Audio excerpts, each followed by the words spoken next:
Chicken biryani बनवण्यासाठी आपल्याला पाहिजे कांदा, टोमॅटो, मीठ, पेस्ट आणि धनिया पत्ता. नंतर मसाल्यामध्ये घ्यायचं आहे लाल मिर्च, हळदी, गरम मसाले आणि धनिया पावडर आणि तांदूळ. नंतर आपल्याला गॅसवर कुकर ठेवायचा आहे.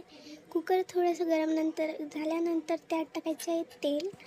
तेलला थोडंसं गरम होऊ द्यायचं आहे. तेल गरम झालं की त्यात टाकायचे जिरा. आता जिरा तडतडल्यानंतर त्यात आपण कांदा टाकायचा आहे. तर आपण कांदा टाकूया. आता कांदा लाल होईपर्यंत त्याला थोडंसं शिजवून घ्यायचं आहे. त्याला थोडंसं आता फिरून घ्यायचं आहे.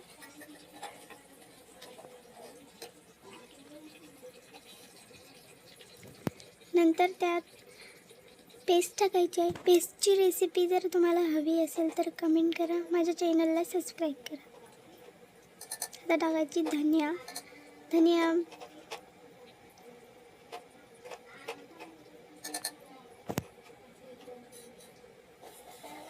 पेस्ट टाकल्यानंतर थोडंसं फिरवून घ्यायचं आहे.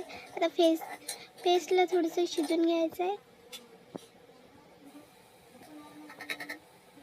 पेस्ट शिजल्यानंतर त्यात टोमॅटो टाकायचे आहे. टोमॅटो शिजण्यासाठी त्यात थोडंसं मीठ टाकायचं.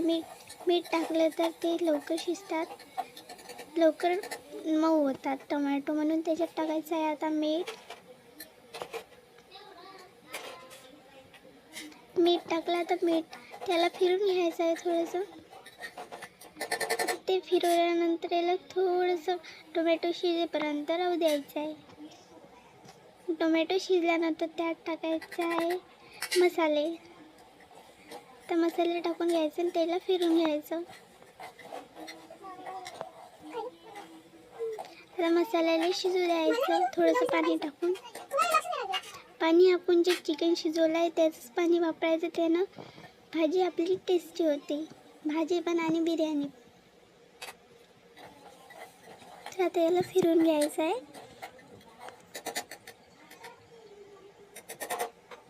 त्याला शिजू द्यायचं आहे थोडंसं. आता हे शिजल्यानंतर यात टाकायचे आहे चिकन.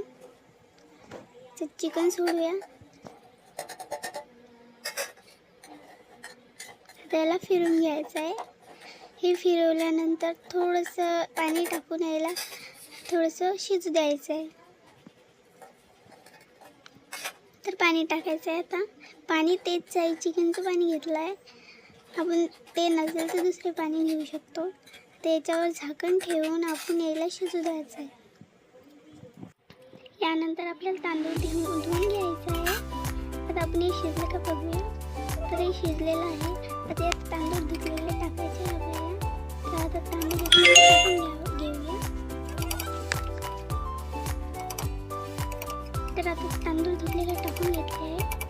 हे फिरून घ्यायचं आहे. त्यात थोडंसं पाणी टाकायचं. जेवढे आपण तांदूळ घेतले आहे त्याच्यात अंदर जाईपर्यंत आपल्याला पाणी टाकायचं. मग कुकरचं झाकण लावून घ्यायचं आहे. तर कुकरची शिट्टी झालेली आहे. आपली बिर्याणी रेडी. तुम्हाला रेसिपी कशी वाटली? तुम्हाला रेसिपी चांगली वाटली असेल तर माझ्या चॅनलला सबस्क्राईब करा. माझं न्यू चॅनल आहे. मला